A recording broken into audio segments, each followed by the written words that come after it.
On va parler tout de suite info avec Mathieu Chipampa qui est déjà avec moi sur ce plateau. Et ça fait très longtemps que j'ai vaincu ces noms-là. Hein. Ça ne me... Il n'y a plus de problème avec ça. Salut Mathieu. Bonjour Branche. Tu vas bien? Très très bien. On est ensemble. Hein. Ah, félicitations parce que... Non. Tu as vaincu. C'est depuis un bon moment qu'il n'y a plus rien à faire. Quoi. Ce nom est tombé sans résistance. Donc, Chipampa, maintenant je le dis quand je veux. Allez, on va parler de la signature d'accord. La signature. Qu'est-ce que la signature? C'est quoi cette histoire? Tu l'as battu? La signature. Hein, la signature de l'accord de soutien aux femmes. La signature de l'accord de soutien aux femmes, c'est entre l'Union africaine et une ONG partenaire qui est dénommée Sofepadi.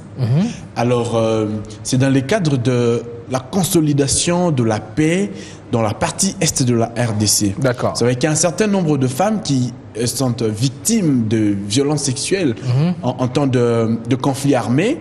Alors, c'est dans ces cadres-là que l'Union africaine a choisi Béni, pour pouvoir venir en aide à toutes les femmes qui sont victimes de violences sexuelles, parce qu'il y en a en quantité innombrable.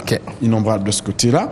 Alors, des efforts à encourager dans l'entretemps, parce que Madame Janine Mabunda, n'est-ce pas, a fourni aussi beaucoup d'efforts dans ce sens-là. C'est comme ça qu'elle s'est félicitée déjà d'un certain nombre de condamnations intervenues.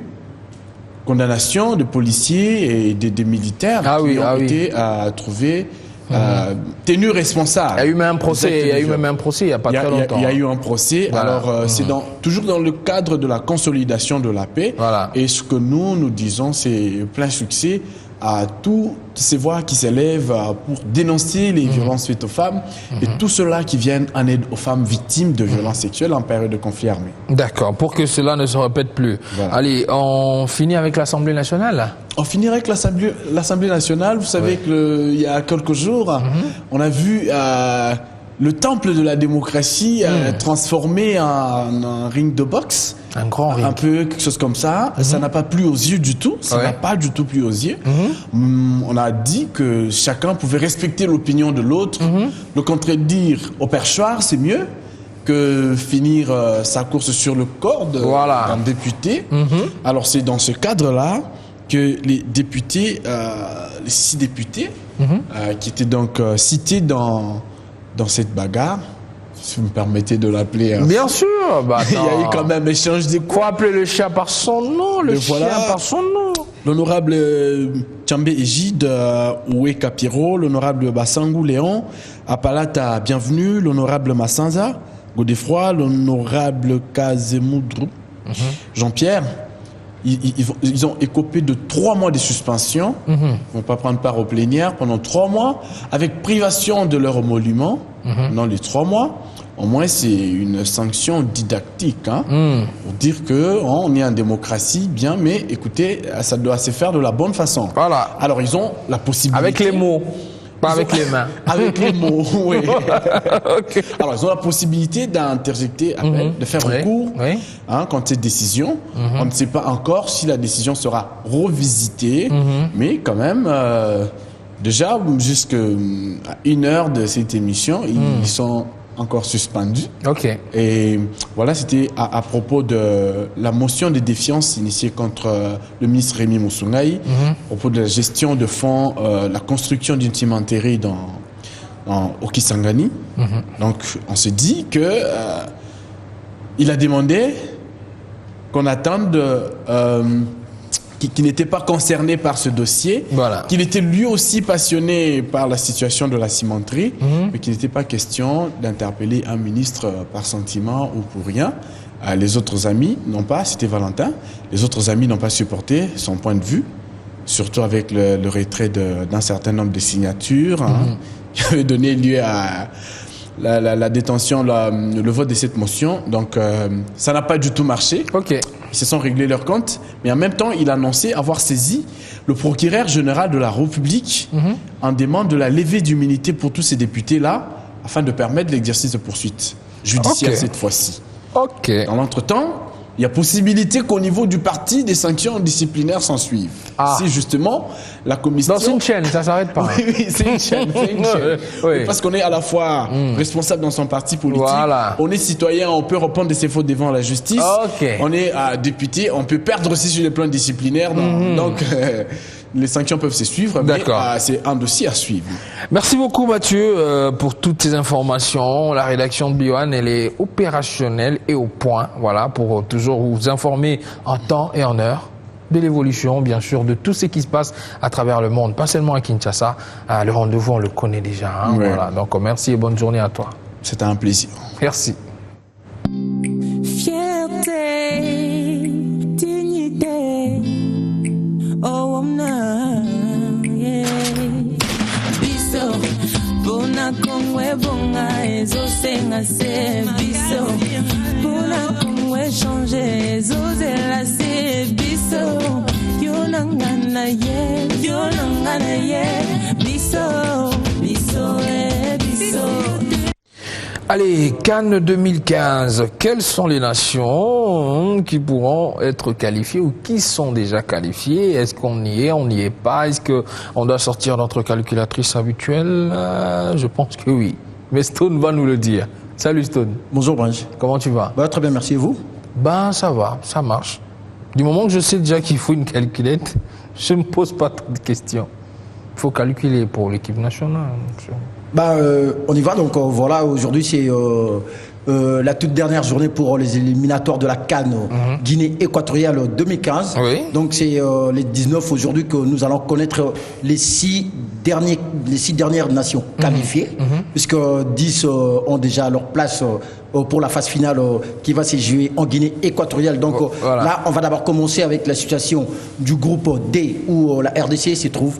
Donc c'est aujourd'hui que la RDC va jouer face à la Sierra Leone. Ça sera comme ça à 15h, pile heure de Kinshasa, au stade Tata Raphaël. Donc il faut dire que la Sierra Leone est déjà éliminée. Donc la RDC devra jouer sous pression, ça c'est sûr, pour battre coûte que coûte cette nation sierra-léonaise. Avec un beau score quand même. Beau score ou pas, mais le seul bémol, c'est que notre avenir est détenu par les Camerounais. Donc, le Cameroun doit battre la Côte d'Ivoire pour que la RDC espère. Alors, s'il ne le bat pas, c'est foutu. Non, si ils font un match nul, c'est foutu, mais pas du tout foutu. Pourquoi? Parce que si nous, on battait la Sierra Leone, on va avoir 9 points. Mais il y a 2 groupes qui menacent la qualification de la RDC pour être choisi comme meilleur 3e de la phase des groupes. Donc là, on va d'abord voir la situation dans le groupe A, où se trouve l'Afrique du Sud, le Nigeria, le Congo-Brazza et le Soudan. Donc là, il faut dire que l'Afrique du Sud est déjà qualifiée. Donc il ne reste que le Nigeria et le Congo-Brazzaville qui sont coude à coude. Donc ils ont le 7 points. Donc ça veut dire que cet après-midi à 17h, juste temps universel, donc je vais dire à 18h. Donc si le Congo-Brazzaville battait le Soudan et que le Nigeria battait également l'Afrique du Sud, donc la RDC sera automatiquement éliminée. Ouh là là. Donc nous devons espérer que ces 2 nations-là, l'une d'entre elles fasse un match nul. C'est triste. Oui, donc vous voyez, donc et si on battait la Sierra Leone 4-0? On peut battre la Sierra Leone 10-0. Ça fait rien. Ça fait rien du tout. Du moment que les autres ils perdent pas. Et si la Côte d'Ivoire perdait, qu'est-ce qui nous arrive? Non, si la Côte d'Ivoire perdait, nous on gagnait. Donc ça va devoir, puisque dans le goal average, la Côte d'Ivoire a plus 2, nous on a moins 1. Donc nous, si on battait la Sierra Leone par 3-0, donc nous on va avoir plus 2. Et si la Côte d'Ivoire perdait par 2-0, donc c'est nous qui serons automatiquement 2e du groupe. On les remplace. Oui, on les remplace. Mais il y a encore un autre groupe qui est très compliqué dans ces groupes-là. C'est le groupe E où on a le Ghana, le Togo, la Guinée-Conakry et l'Ouganda. Donc là-bas, aucune nation n'est encore qualifiée. Donc tout le monde peut se qualifier, puisque le premier c'est le Ghana qui a 8 points. Et le second c'est l'Ouganda. C'est la Guinée plutôt qui a 7 points et l'Ouganda a 7 points et puis le Togo a 6 points. Donc là, ça devient, ça nous menace directement aussi. Pourquoi? Parce que si là, aujourd'hui, ça sera Ghana face au Togo, si le Togo battait le Ghana, donc le Togo aura 9 points. Si la Guinée ou l'Ouganda battait la Guinée, donc l'Ouganda aura 10 points. Donc c'est un peu compliqué là, on n'est pas vraiment assez menacé, mais nos yeux seront braqués à partir de 17h temps universel vers le Congo-Brazzaville, puisque la Sierra Leone joue pour l'honneur. Donc nous, on va jouer sous pression pour avoir ne fût-ce qu'un match. Donc on fait une victoire, on fait une large victoire pour nous permettre de pouvoir au moins se qualifier pour la Coupe d'Afrique qui va se dérouler en Guinée équatoriale du 17 janvier. Je déteste quand l'équation devient si compliquée. Non, mais l'équation est devenue si compliquée, c'est parce qu'on a perdu 2 matchs capitaux ici. Oui, je déteste ce genre de situation. En fait, ici en RDC, puisque le premier c'était à Lubumbashi face au Cameroun, et puis c'était la deuxième défaite c'était ici à Kinshasa face à la Côte d'Ivoire. La Lina Foot maintenant. La Lina Foot, là, il y a un vrai bazar, un vrai désordre, mais on avance tant soit peu, parce qu'il y a 2 matchs qui sont joués hier. Donc, à Kisangani, Makiso a reçu l'équipe quinoise des Rojelou. Donc là, les Boyomé ont laminé sérieusement les Quinois par 4-0. Wow. Ouais, et puis à Lubumbashi, les Matadiens de Elima ont fait une très belle opération en rachetant un match nul au groupe Bazano par 1 but partout. Voilà, c'est tout pour la Lina Foot. Oui, et c'est tout pour le sport aussi. Voilà, et c'est tout pour le sport aussi. Allez, c'est bien. On est ensemble, il n'y a pas de souci. On se retrouve un peu plus tard, Stone Loco. Voilà, merci, il n'y a pas de souci.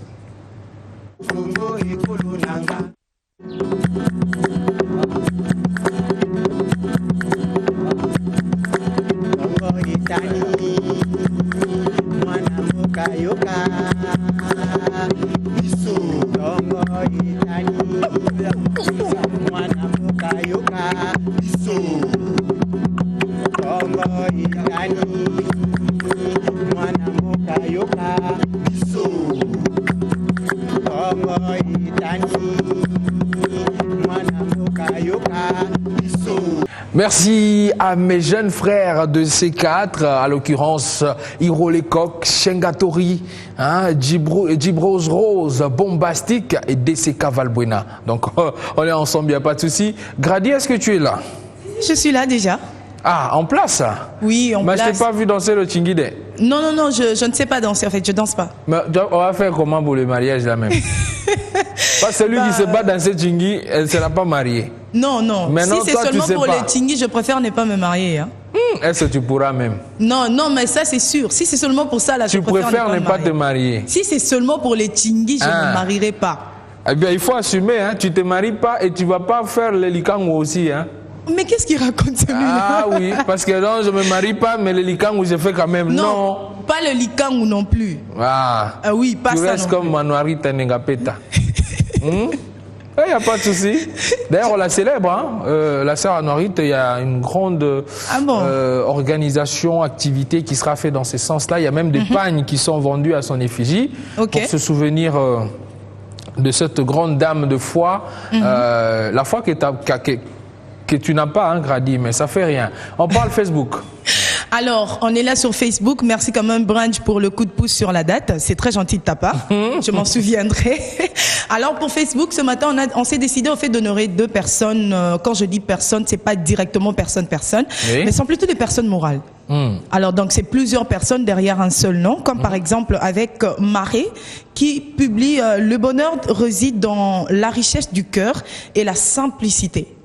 Il dit, le bonheur réside dans la richesse du cœur et dans la simplicité. Et là, elle a repris l'abbé Pierre, là. Hein, parce qu'on voit l'abbé Pierre sur le fond, donc il a repris, justement. Voilà, il a repris une des citations de l'abbé Pierre. Voilà. Exactement. C'est simplement pour essayer d'illustrer la source de sa citation, en fait. Et pour lui, c'est simplement pour dire que tout au plus profond de notre cœur, on peut aussi retrouver de bonnes choses, c'est-à-dire dans notre subconscient. En parlant de la profondeur du cœur, il veut parler de notre subconscient, en fait. De là, on trouve des valeurs. De là, on trouve aussi des choses qui nous caractérisent, des choses qui nous particularisent. Donc parfois, c'est vrai que ce qu'on voit directement de la personne nous trompe facilement. Mais à l'intérieur de lui réside sa véritable nature. Ah, c'est vrai, c'est un peu comme dans mon cœur, quoi. Hein. C'est un peu comme dans votre cœur. Oui, il y a beaucoup de bonnes choses quand même. Comme ce matin, j'ai vu votre nature spirituelle, par exemple, avec t'as vu, hein? T'as vu? Oui, j'ai vu. Donc, là, il n'y a rien à faire, quoi. Ah, ça c'est sûr, il n'y a rien à faire. Allez, c'est qui la deuxième personne? Allez. En tout cas, c'est encore le mari qui nous dit « Ne parle pas de ta richesse devant les pauvres ». Il en cite beaucoup. Quelque chose est son contraire, c'est-à-dire quelque chose est l'opposé. Simplement pour dire au fait que... C'est fort quand même, hein, comme oui, c'est très fort. Très fort. Ça sert à rien au fait d'essayer de se faire voir devant ceux qui sont moins que soi. Eh bien, pourquoi? Parce que ça fait très mal au cœur. Ces genres de personnes sont exposées à ce genre de problème et se disent que bah voilà, je suis pas apte à arriver là où celui-là est, je ne peux pas y arriver. Or que ce n'est pas bien au fait de négliger ces personnes-là. Mais il y a quand même quelque chose qui me dérange dans cette image. Je ne sais pas si on peut nous le remettre encore. Et si on peut remettre cette image-là, je veux te dire ce qui me dérange. Vas-y. Sur cette image. La réalisation, voilà. Pourquoi est-ce que le pauvre est symbolisé par un enfant noir? Il y a quand même quelque chose qui me dérange un peu, hein, sérieusement. Le riche, c'est un petit blanc qui dort sur son argent, et le noir, l'Africain que nous sommes, dort par terre avec un habit carrément déchiqueté. Et ça me permet quand même, quelle que soit la façon dont ça sera pris, mais je dis que ça montre un peu l'Occident et l'Afrique. Hein, en d'autres termes, l'Occident amasse de l'argent, ils se font du bien, et l'Africain manque de quoi s'habiller, il dort par terre, et c'est ça qui le pousse même à prendre ces pirogues de fortune pour aller chercher à manger, à boire ailleurs, parce qu'on est en train de l'affaiblir et de le rendre carrément pauvre. Exactement. Et je vais prendre la citation d'un rappeur très très célèbre, célèbre selon moi, hein. Il s'appelle Alco Lumumba, il s'est donné le nom de Lumumba parce qu'il dit que lui c'est un révolutionnaire. Alors lui il a dit que en Afrique c'est comme si le cadavre, la pauvreté était comme un cadavre qui dort à côté de pierres précieuses. Voilà, il dort à côté de pierres précieuses, mais il ne peut pas s'en servir parce qu'il est mort, il n'a aucun pouvoir, il n'a aucune force. Voilà pourquoi le pauvre devient fou. En Afrique. Voilà. Je comprends. Ah, ça c'est vrai, vous aviez raison que c'est grand. Justement, Brad, vous savez, moi je vais déjà partir, mais avant de partir, je vais vous parler de Top Chrétien qui nous dit que Dieu a modifié mon code génétique. C'est-à-dire que lorsque Dieu ramasse quelqu'un, il le transforme, il change et son intérieur et son extérieur pour que cette personne à son tour aussi influence le monde, comme il est dit dans sa parole, jusqu'aux extrémités de la terre. Amen. Et je pense que déjà je veux vous laisser par cette parole de Dieu. Donc je vous dis au revoir au fait. Que Dieu me transforme pour oublier l'image que je viens de voir. Ah ça je dis amen. Voilà, merci beaucoup. Merci. Allez, merci à toi Grady. Merci.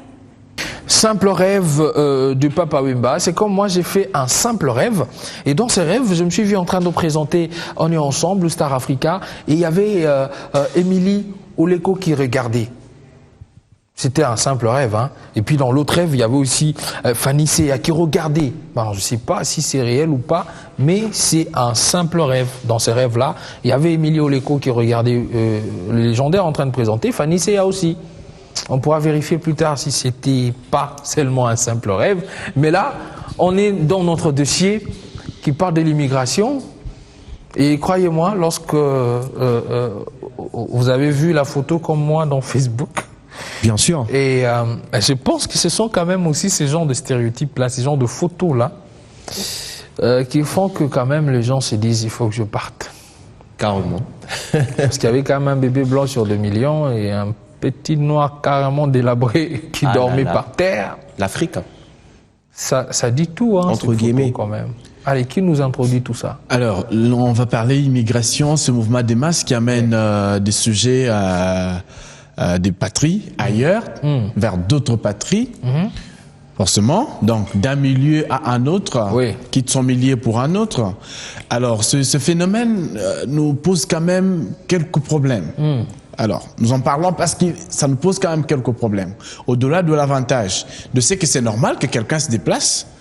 Tu fais touriste, c'est quoi de plus normal que d'avoir tes papiers, voilà, et tu vas passer ta vie aller en vacances ailleurs. un peu et puis revenir, mais sauf que là, c'est pas en vacances qu'on part. Mais ça devient compliqué, ça devient compliqué lorsque vous allez sans savoir où vous allez.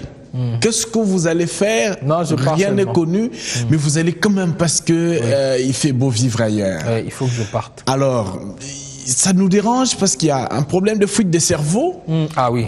Une petite histoire en Chine, et ils ont exploité le côté positif de la chose. Il y a eu une période où les Chinois, leur main-d'œuvre était moindre. Donc, le coût de leur main-d'œuvre était moindre.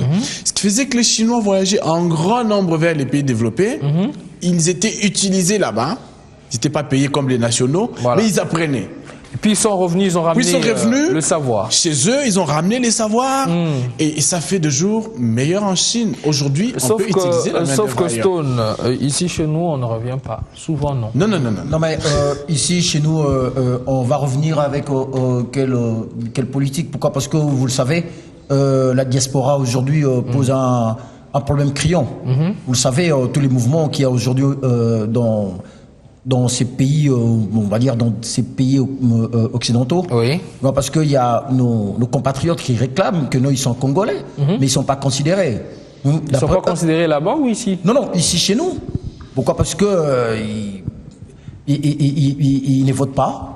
Tout ce qui se passe ici ne leur intéresse pas. Voilà. Mais eux, leur problème, c'est quoi? C'est renvoyer de l'argent chaque mois. Maman est malade, les frères ne vont pas à l'école, tout ça, ça fait mal. Oui. Ça fait très mal. Donc, raison pour laquelle moi, je crois que dans tout ça, là, s'il faudrait que nous, ici, Congolais, qui partaient pour revenir avec quelque chose en nous, c'est notre État qui doit réglementer tout ça. Ok, donc Stone nous dit que si les gens partent pour ne pas vraiment revenir, c'est un peu la faute de l'État, il n'y a pas une bonne politique pour le faire revenir.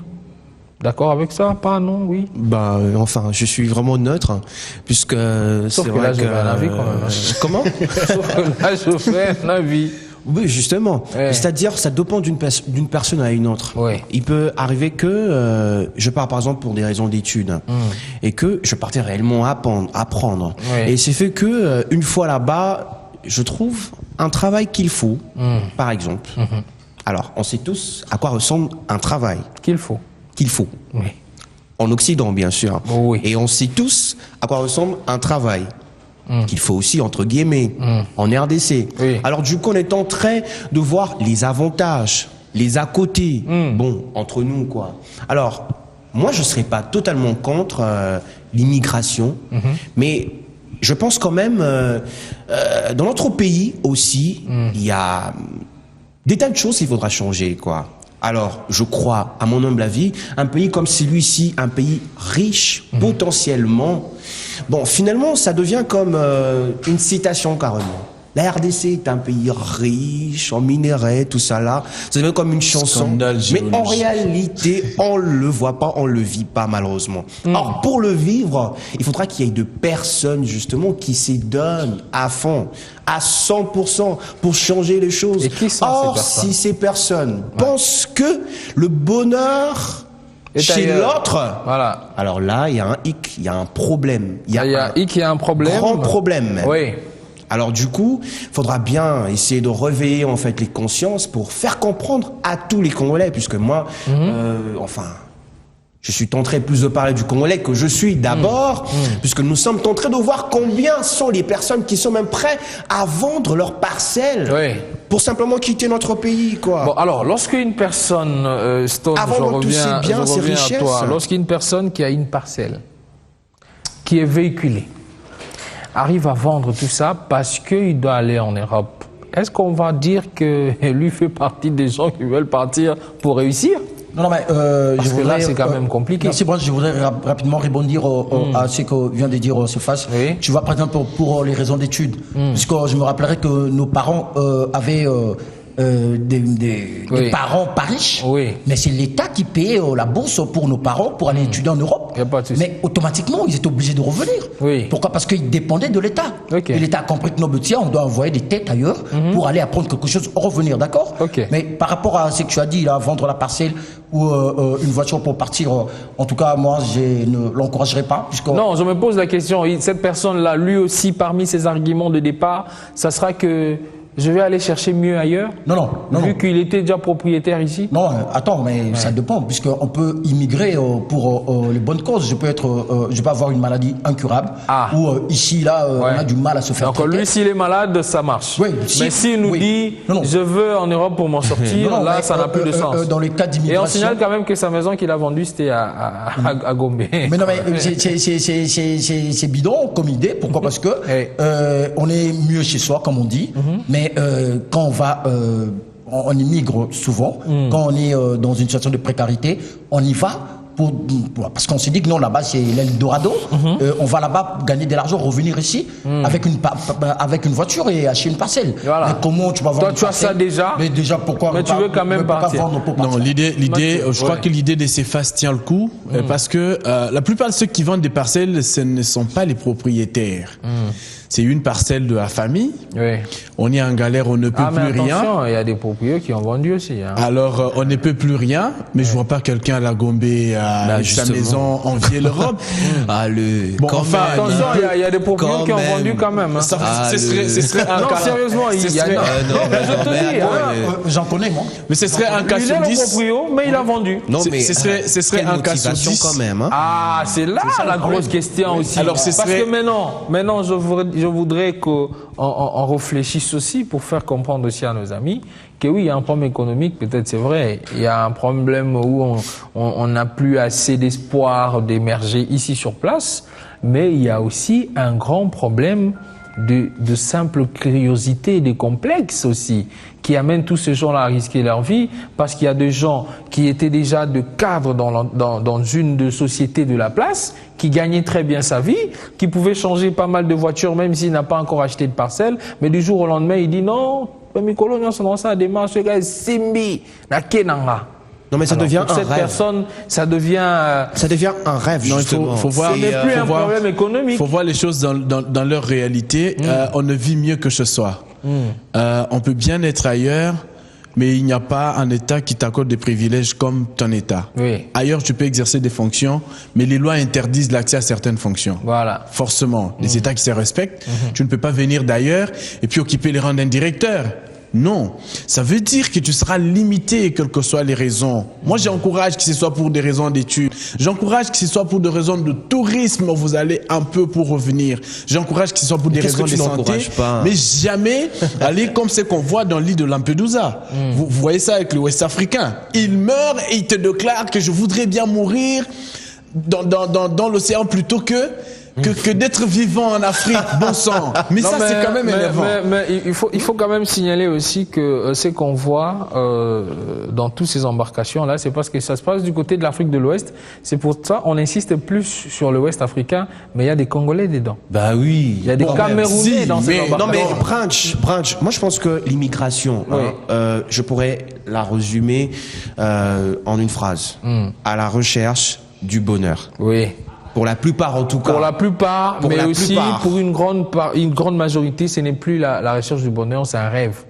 Oui, mais justement, c'est un complexe. Mais fantasme sur ces pas seulement un complexe. Quand tout va bien chez soi, pourquoi quitter et aller ailleurs? C'est facile. Il faudra bien qu'on puisse avoir une bonne raison. C'est aussi un complexe parce que c'est aussi un complexe parce que je sais que je vais bien me faire critiquer, mais c'est une vérité. Parmi tes cousins, il y a un qui te dit chaque fois qu'il doit aller en Europe. Mais tu sais que ton cousin, là, il va bien chez lui. Il étudie bien. Qu'est-ce que ça veut dire? Tout va très bien. Qu'est-ce que ça veut dire, aller bien? Ça veut dire que... En tout cas, en RDC, je pense qu'il y a une très bonne définition à ça. Ok, je vais te donner la définition de « il va bien ». Il étudie dans une bonne école. Il mange tous les jours. Il ne manque pas de quoi s'habiller. Ça veut dire que pour lui, l'horizon est clair. Alors, s'il doit trouver que je dois partir, ça sera en fonction de quoi? Non mais moi je crois que c'est vraiment un problème de mentalité. Voilà. Je crois qu'on a un problème de temps serré. On nous a dit qu'on est à la fin. Carrément. Voilà. On est à la fin, donc restons au pays. Moi je pense que ça serait une bonne chose.